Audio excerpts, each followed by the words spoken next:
તો રાજકોટમાં કેકેવી ચોકમાં એક મોટી દુર્ઘટના ઘટી। અકસ્માતમાં 3 લોકોના ઘટના સ્થળે મોત નીપજ્યા છે। રાજકોટ સિટી બસ ચાલકે અકસ્માત સર્જ્યો હતો। રાજકોટમાં એક સિટી બસ ચાલકે અકસ્માત સર્જ્યો, 3 લોકોના ઘટના સ્થળે જ મોત નીપજ્યા છે। રાજકોટમાં સિટી બસ ચાલક સિટી બસ ફરી વખત વિવાદમાં આવી છે, જેમાં સિટી બસ ચાલકે અકસ્માત કરતા 3 લોકોના મોત થઈ ગયા છે। રોષે ભરાયેલા લોકોએ આ સિટી બસમાં તોડફોડ પણ કરી હતી। મયુર અમારી સાથે જોડાઈ ગયા છે। મયુર, કઈ રીતે અકસ્માતની ઘટના ઘટી? જે સિટી બસ ચાલક હતો, શું કોઈ નશાકારક પદાર્થનું સેવન કરેલું હતું? કોઈ ટેકનિકલ ખામી બસમાં સર્જાઈ હતી? અકસ્માતને કઈ રીતે અંજામ આપવામાં આવ્યો?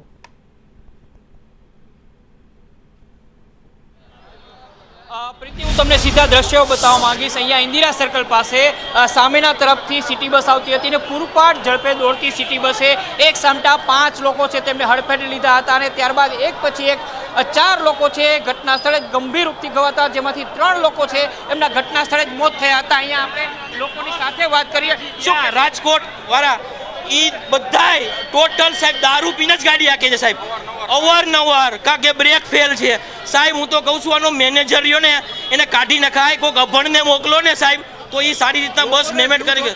આપણે બીજા લોકોની સાથે વાત કરીએ, કારણ કે નજરે જોનારા લોકો પણ અહીંયા છે। એઓને ખબર છે કે અકસ્માત કઈ રીતે સર્જાયો છે। અહીંયા મોટા પ્રમાણની અંદર લોકો છે પોતાના ગુસ્સાની અંદર છે। સિટી બસે અકસ્માત સર્જ્યો હતો અને તેના કારણે 4 કરતાં વધુ લોકોની જિંદગી છે એ ગુમાવી દીધી છે લોકોએ। નિર્દોષ લોકો છે તેના મોત થયા છે। આપણે લોકોની સાથે વાત કરીએ। કાકા, તમે અહીંયા હતા, શું ખોલીને મોકલો એટલે ખબર પડે। શું તમે મારી લીધા એમને? ભાઈ નિર્દોષ લોકો કાંઈ હાવ પીધેલો ડ્રાઈવર હતો, કાંઈ હજી પોલીસ વાળા એ ડ્રાઈવરને લઈ ગયા એમને, અને આ લાશો અહીંયા એમને પડી હતી તો બિલકુલ 4 કરતાં વધુ લોકો છે એ અહીંયા આ દુર્ઘટનાની અંદર મોતને ભેટ્યા છે। એક બાળકી છે એનો પણ સમાવેશ થયાની વિગતો છે સ્થાનિકો આપી રહ્યા છે। શું કહેશો? તો લોકોનો ગુસ્સો ભયંકર છે। અહીંયા ઇન્દિરા સર્કલ પાસે આખી દુર્ઘટના સર્જાઈ હતી અને ત્યારબાદ રાજકોટવાસીઓ છે એમને આખો જે રસ્તો છે તે બાનમાં લીધો છે। ચોક છે તેની અંદર લોકો અહીંયા મોટા પ્રમાણની અંદર ઉમટ્યા છે। હું તમને બસ છે એ બસ બતાવવા માંગીશ, જે બસે અકસ્માત સર્જ્યો હતો। 52 નંબરની બસ છે, એ 52 નંબરની બસ છે તેને એક સામટા 5 લોકોને હડફેટે લીધા હતા। આ 52 નંબરની બસ છે, આ બસ છે તેના ઉપર પથ્થરમારો પણ કરવામાં આવ્યો છે। લોકોનો ગુસ્સો જુઓ તમે। આ બસના ચાલકે એક સામટા 5 લોકોને હડફેટે લીધા હતા અને ત્યારબાદ આ બસ ઉપર પથ્થરમારો કરવામાં આવ્યો હતો। હજુ પણ એક ઈંટનો ઘા અહીંયા પડેલો છે। આ ઈંટ છે એ લોકોએ મારી હતી, પોતાનો ગુસ્સો વ્યક્ત કર્યો હતો। લોકોએ નજરે જોનારા લોકો છે એમને કહ્યું હતું કે કઈ રીતે આખી દુર્ઘટના સર્જાઈ છે। બેન, શું કહેશો તમે? કાંઈ નહીં, એ લોકોને ડ્રાઇવિંગનો જ વાંક હતો, કારણ કે એટલું ટ્રાફિક હતું તો એને 2 વ્હીલ વાળા લાવ્યો તો બીજી બ્રેક નથી મારી એને કે બ્રેકમાં જો પેલા વ્હીલમાં ઓલા ભાઈ આવી ગયા તો બીજી બ્રેક હજી નથી મારતા। અહીંયા આવીને કહે છે કે મારથી બ્રેક નો લાગી, એમ થોડી ના હાલે। સ્પીડ કેટલી હતી બસની? ફૂલ હતી, 120 ઉપર તો હશે જ।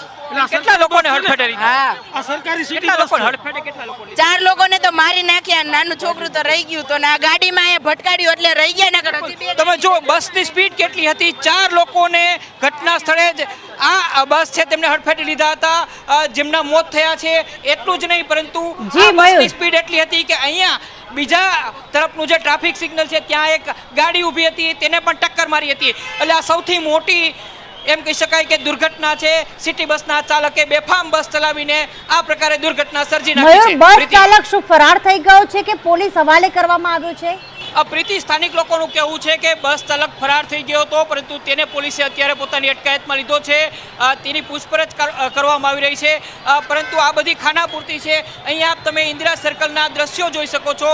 મોટા પ્રમાણમાં રાજકોટવાસીઓ ઉમટ્યા છે, પોતાનો ગુસ્સો વ્યક્ત કરી રહ્યા છે કે જે નિર્દોષ લોકોના જીવ આ સિટી બસના ચાલકે લીધા છે તેમની સામે આકરામાં આકરી કાર્યવાહી કરવામાં આવે, કારણ કે તેઓ પોતાના વાહન ઉપર જઈ રહ્યા હતા અને એક પણ પ્રકારની બસને રોકવાની કામગીરી છે એ ડ્રાઈવર દ્વારા કરવામાં ના આવી હતી અને ત્યારબાદ આ ગંભીર અકસ્માત છે તે સર્જાયો હતો। નજરે જોનારા અનેક લોકો છે એઓ પોતાની પીડા આ દુર્ઘટનાને લઈને વ્યક્ત કરી ચૂક્યા છે। અહીંયા લોકો પોતાનો ગુસ્સો વ્યક્ત કરી રહ્યા છે કે આટલો સમય થયો છતાં અહીંયા જે જવાબદાર અધિકારીઓ, મહાપાલિકા તંત્રવાહકો આવવા જોઈએ એ હજુ સુધી આવ્યા નથી। અહીંયા જે લોકોનો ભોગ લેવાયો છે એમની ઓળખ અને એમના પરિવારજનો છે એમને શોધવાની કામગીરી છે એ પણ શરૂ કરી દેવામાં આવી છે। અહીંયા લોકોની અંદર ગુસ્સો છે. આપણે જે રહેવું જોઈએ ને રહેવું જ જોઈએ. બેન શું તમારું 5 જણાને ઘાયલ થયા છે અને કેટલા વાહનને નુકસાન થયું છે. મારું નામ આરતી ગજેરા છે. આરતીબેન શું કહેશો? આ દુર્ઘટના તમે નજરે જોઈ છે? અરે હું બસમાં ઓટોમાંથી ઉતરી અને મેં કાયદેસર જોયું લાઈવ છોકરીને અને એક છોકરાને એ લોકોના જોબ પર જતા હશે અને કાયદેસર પીધેલ હાલતમાં હતા અને એને ફૂલ લીવર માર્યું અને ભેચા કાઢી નાખ્યા. બિલકુલ અહીંયા પરિવારજનો આવ્યા છે. આપણે તેમની સાથે વાત કરવાની કોશિશ કરીએ. તમે રાહ જોઈ રહ્યા છો. તમારા લોકો છે, તમારા પરિવારજનો છે. શું એમના ત્યાં તમારા વિશે કાંઈ બે શબ્દ કહેવાય તમને દુઃખ લાગ્યું બે શબ્દ કહેશો તો આના ન્યાય માટે અમારો સર કે છે સાહેબ ન્યાય કાલે માટે આજે નહીં લાશ અહીંથી નહીં જાય જ્યાં સુધી હું અહીંયા જ એમનો અંતિમ સંસ્કાર કરીશ. બાકી અહીંથી આ વસ્તુ જાશે નહીં. આ બેન નેપાળી છે, હું પટેલ છું. 15 વર્ષથી મારી હારે છે પણ જાશે નહીં. હું એમનું અંતિમ સંસ્કાર અહીંયા જ કરીશ. જેને જી કરવું હોય મને લઈ જવું હોય તો ભલે. દુઃખની ઘડી છે. સાઈડ બંધ હોય અને જો આવા કોર્પોરેશન કોઈ ધ્યાન નહીં, મન ફાવે ની આ બધી બસો ડ્રાઈવર મન ફાવે એમ. સિગ્નલ બંધ હોય તોય હાલે છે બસ. સિગ્નલ બંધ હોય તોય હાલે છે. વાતો ને પણ મેં જોયેલું છે આ ચોકમાં સિગ્નલ બંધ હોય તોય હાલે.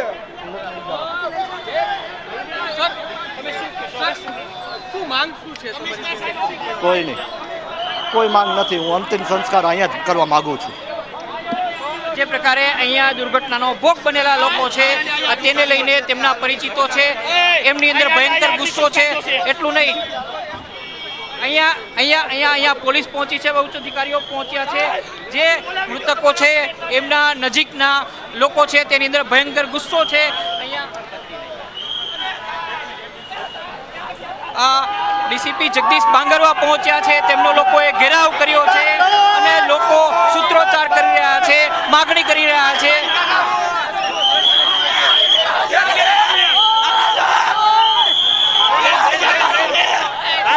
એક તરફ મૃતદેહો પડ્યા છે અને બીજી તરફ લોકોનો ગુસ્સો છે. ગુસ્સો એટલો ભયંકર છે કે તેમને પોલીસના ઉચ્ચ અધિકારીઓ છે એમને પણ પોતાની ગુસ્સો અને લાગણીઓ વ્યક્ત કરી છે. આ દ્રશ્યો સીધા જુઓ, 4 લોકો છે એના મોત થયા છે અને મોતને લઈને જે ગુસ્સો છે એ ચોક્કસ આપણે સમજી શકાય છે કે જે લોકો છે એમના પરિવારજનો, એમના આપતજનો છે એમની સ્થિતિ. વિડીયો પોલીસ સ્ટેશન એમ કહું છું, આ ડેડ બોડીનો અગ્નિ સંસ્કાર અહીંયા કરવાનો છે. યાદ રાખજો. છોકરાઓને મારી નાખ્યા પગ લઈ ગયો અગ્નિ સંસ્કાર અહીંયા થશે. અગ્નિ સંસ્કાર અહીંયા થશે. એ પોતાની વાત કરી રહ્યા છે કે અહીંથી એક પણ મૃતદેહો છે તેમને ઉઠાવવામાં નહીં આવે, એમનો અગ્નિ સંસ્કાર અહીંયા જ કરવામાં આવશે. રાજકોટ ડીસીપી જગદીશ બાંગરવા પહોંચ્યા છે, અન્ય પોલીસ પણ પહોંચી છે, પરંતુ લોકોનો ગુસ્સો છે એ સમજી શકાય છે. લોકો એમનો ઘેરાવ કર્યો છે, પોતાનો આક્રોશ લોકો વ્યક્ત કરી રહ્યા છે. પ્રીતિ, રાજકોટની અંદર આ 2025ની સૌથી મોટી અત્યાર સુધીની આ દુર્ઘટના કહી શકાય છે. જે પ્રકારે બેફામપણે દોડતી સિટી બસ છે એમને અહીંયા એક સામટા 5 જેટલા લોકો છે એમને હડફેટે લીધા હતા અને જેમાં 4 લોકોના ઘટના સ્થળે જ મોત નીપજ્યા છે. 3 મૃતદેહો અહીંયા જ ઇન્દિરા સર્કલ ખાતે પડ્યા છે. એમના વાલી વારસો છે એ પણ અહીંયા પહોંચી રહ્યા છે.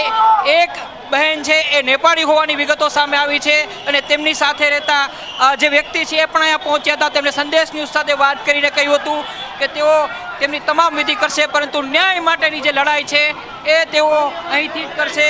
તંત્ર ગમે તે કરે પરંતુ ન્યાય માટે છે એ કોઈ પણ પ્રકારે એવો માનછોડ નહીં કરે. અહીંયા સ્થાનિક કોર્પોરેટર છે એ પણ પહોંચ્યા છે. આખી દુર્ઘટનાની અંદર તમામે તમામ જે મૃતકો છે એમના આઈડી અને અન્ય કાગળો મારફતે એમની ઓળખ મેળવવાના પ્રયાસો થઈ રહ્યા છે, પરંતુ લોકોનો ગુસ્સો જુઓ. રાજકોટના ઇન્દિરા સર્કલને લોકોએ બાનમાં લીધો છે. આપણે અહીંયા જીતુભાઈ શું કહેવું તમે? આ દુર્ઘટના બહુ મોટી થઈ છે.